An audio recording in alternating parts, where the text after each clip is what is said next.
le défenseur international du Burkina Faso, Bakary Koné, alias Bako, avec sa carrière de footballeur. Eh bien, la grande team l'a rencontré. Il nous situe.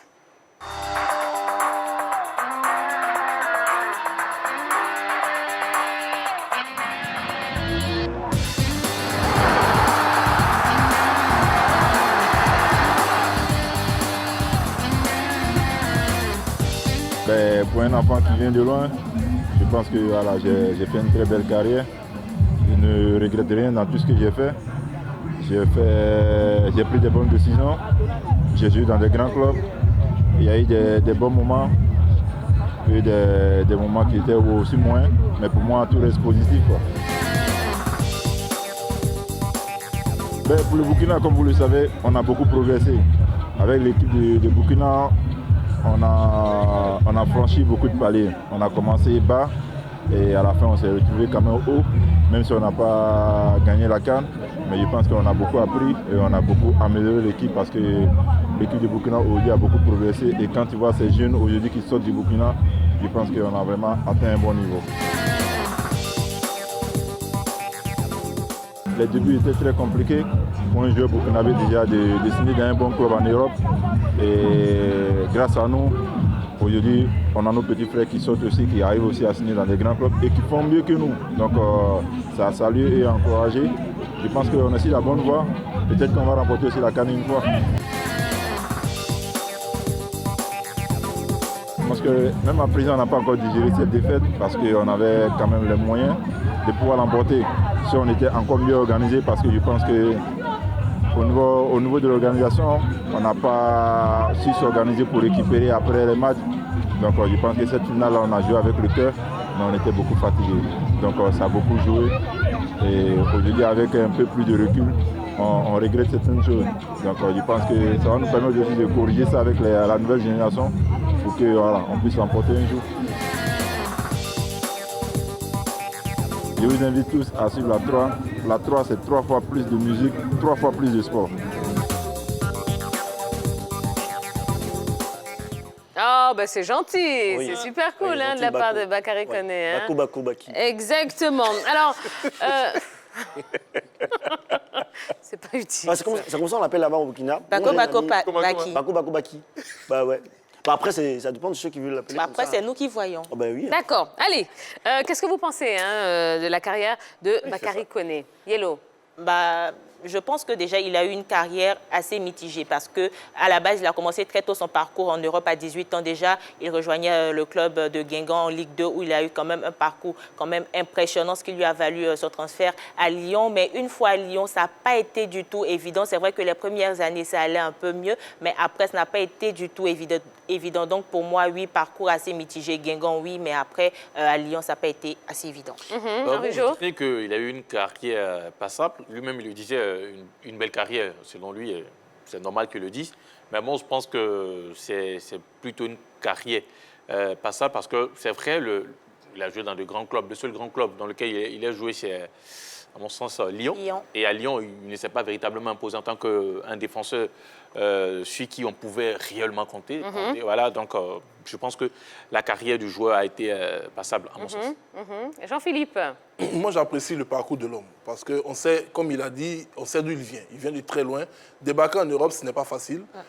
Progresser dans certains clubs comme Guingamp, qui est un club, bon, ils le disent eux-mêmes du côté de la France, champêtre, club familial, et se retrouver dans un top club comme Lyon, ce n'est pas donné à tout le monde. Il a eu quand même des périodes de gloire avec l'Olympique lyonnais. Il a réalisé de très belles choses. Et puis, comme dans la vie, il y a eu également de mauvaises périodes. Il faut noter simplement que ce départ de Lyon intervient à un moment où le club décide de changer de dimension. Avec Jean-Michel Aulas, qui, avec l'arrivée des Qataris, ou du moins la montée en puissance du Paris Saint-Germain, qui écrasait tout au niveau local, avait décidé de passer une étape supérieure en faisant venir des joueurs d'une certaine renommée, comme les Jason Denayer et autres. Donc, ça a beaucoup. C'est que vous avez dit autrement qu'il ne répondait pas véritablement aux attentes. Non, mais de toutes les façons, comme Jean-Paul Sartre le disait, un homme, c'est son époque. À l'époque où il arrivait à Lyon, il faisait partie des meilleurs défenseurs quand même de la France. C'est pas impossible. D'accord. Voilà, qu'est-ce qui lui a manqué justement quand il était à Lyon? Parce qu'il a quand même fait 5 ans. Voilà. Alors, de la constance dans les performances. Pour une équipe comme Lyon qui est habituée à jouer les premiers rôles au niveau d'un championnat comme le championnat de France, qui quand même fait partie des meilleurs championnats en Europe, je dirais peut-être le 5e, voilà, après les 4 gros, quand même il faut être constant au niveau des performances pour pouvoir être titulaire, je dirais, sur une bonne période. Mais lui, il n'a pas été constant. Non seulement il a multiplié beaucoup les erreurs, souvent dans les matchs. Et quand on a de telles performances, c'est difficile pour, surtout un défenseur, de pouvoir s'imposer et de continuer pendant une bonne période en tant que titulaire dans une équipe. alors quelques chiffres. Hein. Sur 5 saisons, il a joué 142 matchs, 8 buts marqués. C'est là où je voulais en venir, parce qu'on ne fait pas 5 saisons dans un club comme Lyon en étant inconstant, en n'étant pas forcément bon. Je pense que déjà, au bout d'une ou 2 saisons, quand dans ces genres de clubs, on se rend compte que vous n'avez pas la capacité d'assurer ce pourquoi vous avez été recruté, on cherche à vous libérer. Donc je pense que déjà 5 ans, ce n'est pas négligeable pour ce garçon. Au sein de Lyon, je l'ai dit, il a eu un moment de mou, et c'est durant ce moment de mou que le club est passé à une autre, à une autre dynamique, et finalement, il en a payé comme on appelle les frais. D'accord. On va voir son parcours qui vous est résumé par Dorgeles Kofi. Dorgeles Bako, le général. Ah, Dorgeles Bako. Ah, d'accord, il n'y a pas de D'accord. Bonsoir pardon. la team, vous allez bien? Oui, salut. Super. Tia, il a connu 8 clubs, 15 ans au niveau professionnel. Il est toujours au top, on va dire, même s'il est parti en Inde entre 2005 et 2006. Oui, c'est le club d'étoiles filantes de Ouagadougou, Burkina Faso, entre 2006 et 2011 en avant Guingamp en France, en 2011 et 2016 Olympique Lyonnais, entre 2016 et 2018 à Malaga en Espagne, 2017 et 2018 en France Strasbourg, il était en prêt 2018-2019 en Karagoukou en Turquie, 2019-2020 Arsenal Toula en Russie depuis le 21 octobre 2020. Kerala Blaster en Intia. D'accord. Général Bakou. Merci beaucoup. Hein. Voilà, donc on voit bien, en suivant son parcours, c'est vrai qu'il était sans club depuis son départ d'Arsenal Toula en Russie. Aujourd'hui même, il s'est engagé avec le club indien de Kerala Blasters. Est-ce qu'il ne pouvait pas espérer mieux comme club ? Non pas que le club ne soit pas bien, mais est-ce qu'un joueur de son calibre ne pouvait pas espérer quand même un petit peu mieux? On sent déjà dans son parcours ce déclin, parce qu'il quitte Lyon, il part à Malaga. Malaga, Strasbourg. Strasbourg, un club similaire à l'en avant Guingamp, puis il se retrouve en Turquie. De la Turquie, il va vers l'Est, en Russie. Une fois qu'on est dans ce genre de club, Configuration. voilà, de configuration, il est difficile de revenir en Europe, il est difficile de se retrouver dans un bon club.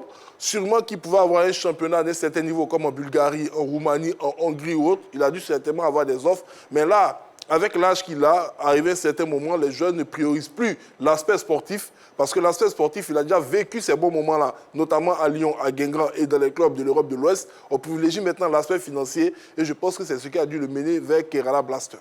Non, mais Javino a joué en Chine et actuellement il est à Parme. Aujourd'hui, il fait les beaux jours. C'est ça, de c'est Parme. ça. Oh, il a 32 ans. On le signifie, il a 32 ans. Quand même, il est toujours, j'ai écrit en position Dans la fleur de l'âge. Dans la fleur de l'âge. Pour pouvoir jouer quand même dans un club de milieu de tableau. Même en championnat de France, il a toujours cette possibilité-là, toujours cette capacité-là, notamment avec son âge. Mais comment il se retrouve en Inde? Gervinho revient à Parme pour comme on appelle, pour le projet sportif, pour l'intérêt sportif. Parce que Gervinho, en quittant la Chine et en venant à Parme, il signe pour un salaire, je dirais, pour un joueur de sa classe, pratiquement ridicule. Non, mais c'est parce que... C'est ce que je dis. Parce que quand lui quitte Arsenal Toula, quand il quitte la Russie pour venir en Inde, on n'a aucune assurance qu'il n'a pas eu de proposition pour revenir en Europe de l'Ouest. Non, mais là... Aucune. Mais là moi, j'estime tout simplement que s'il part au Kerala Blasters, c'est pour un intérêt financier, c'est plus pour l'intérêt financier que pour l'intérêt sportif. Non, mais là d'abord, voilà. Donc, cela ne veut pas dire qu'il n'a pas eu d'offre. n'a pas été dévoilé. Le côté financier n'a pas été Justement, dévoilé. nous sommes dans une supposition. Donc, on est dans des suppositions. Écoutez-vous. On est dans des suppositions. Moi, je veux dire que quand on a 32 ans et qu'on a joué à Lyon, où... Selon vous, selon vous, il a eu une belle carrière. Normalement, on ne devrait pas, à 32 ans, évoluer en Inde. Non, pas du tout. Il y a quand même, il y a la Belgique, il y a la Suisse, qui a de bonnes équipes où Bakary Koné pourrait rebondir. Mais comment se retrouve en Suisse? C'est parce que déjà, à Lyon, pour moi, et comme je le dis, je le maintiens, il n'a pas eu une bonne carrière de ce côté-là, d'où ce déclin-là que vous-même vous annoncez à l'instant. Ah bon, je pense que c'est l'aspect financier. Hein, parce que nous, on a connu Drogba, c'est une légende. Ils ont failli même ériger un monument même pour lui en Europe, là-bas, en Angleterre. Mais il s'est retrouvé où après? En Chine, en Turquie. Bon, à un moment donné, c'était pas parce Dans que... de top club. Ah, ben, Dans de top club. Turquie, il était à Galatasaray. Galatasaray. C'est le top club là. Bon, en Turquie, Galatasaray, ils sont bons que les Espagnols. Est-ce qu'ils sont bons que les On ne va pas Allemands? comparer les championnats. On ne va pas les comparer. On va pas. Ils sont meilleurs. Est-ce qu'ils sont meilleurs? Bon, ok, bon, d'accord. Mais je suis D'accord, d'accord avec Yellow. lui, ça fonctionne Parce sur que- la classe du joueur. Hein. D'accord, Yellow. Ça dépend de l'argent, non? S'il vous plaît, Yellow. Déjà, le joueur, il est trentenaire, 32 ans. À 32 ans, déjà, on ne pense pas aux défis sportifs, on pense plus à l'argent parce que le club en Inde, il est 7e du championnat sur 9 équipes. Donc déjà, c'est sûr que ce n'est pas pour un choix sportif. Et puis, c'est selon aussi les sollicitations parce qu'apparemment, ça ne grouille pas de son côté. Il était sans club, donc... peut-être que c'est par dépit qu'il arrive là-bas ou peut-être que c'est pour un choix financier. Allez, rapidement. Certains joueurs font le choix de rester sans club que de s'engager pour n'importe quel type de projet. On a un exemple sous nos yeux, Yaya Touré. Yaya Touré ne s'est pas engagé parce qu'il estime que les offres qui lui sont parvenues jusqu'à présent ne lui conviennent pas. Voilà, pour un jeune de sa classe. Donc, vous pouvez être sans club, mais ça ne veut pas dire que vous n'avez pas les offres. Ça veut dire simplement que les offres qui arrivent peuvent ne pas vous intéresser. Justement, il était courtisé par les 20 en Espagne. Voilà, un exemple. Voilà. Sinon, Carlos Salomon est parti au Brésil. À Botafogo. À Botafogo. Il pourrait rester au Real. Non, mais il peut rester Il va rester où? Hertha Berlin. Non, au Real, il pourrait revenir au Real, on ne sait jamais. Zidane pouvait l'appeler. Hein. Bon, ça, c'est... Le championnat brésilien, quand même, est 1000 fois supérieur au championnat indien. Les Indiens, est-ce qu'on connaît les Indiens? Vous connaissez Bollywood quand même. Non. Bon, en tout cas, il a fait le choix de l'Inde, Kerala Blasters. Il a signé aujourd'hui. Et on espère en tout cas qu'il fera une belle saison et qu'il va bien représenter la Côte d'Ivoire, tout simplement. Le Burkina. J'ai dit la Burkina. Non, mais c'est Ah ouais, mais c'est pareil. C'est pas grave, c'est pareil au même. On connaît aussi. C'est pareil. Vraiment, allez. Non, mais là, je me mets moi-même un carton. Non, on a tout de suite pensé à Baki. Hein. Voilà. Ah, il a la sec, mais Oui, bon. hein? On est là-bas, représenter le Burkina en Inde là-bas. On salue les gens de là-bas. Moi, je les aime bien. Hein. Très bien, merci beaucoup. Allez, on va marquer la première pause de la soirée. Yellow et Jojo, vous allez céder vos places parce que il y a Roger Stéphane et notre invité qui vont arriver tout de suite sur le plateau de la grande team. Je vous rappelle que ce soir, nous recevons l'attaquant de l'Asfar. Oui, il est au Maroc. Il s'appelle Joseph Niadou. Il est venu nous raconter un petit peu son histoire, son parcours et comment ça se passe au Maroc. On parlera également du club de Oroya AC, parce que ça n'a pas été pour Oroya. On vous explique tout juste après la pub, donc ne bougez surtout pas.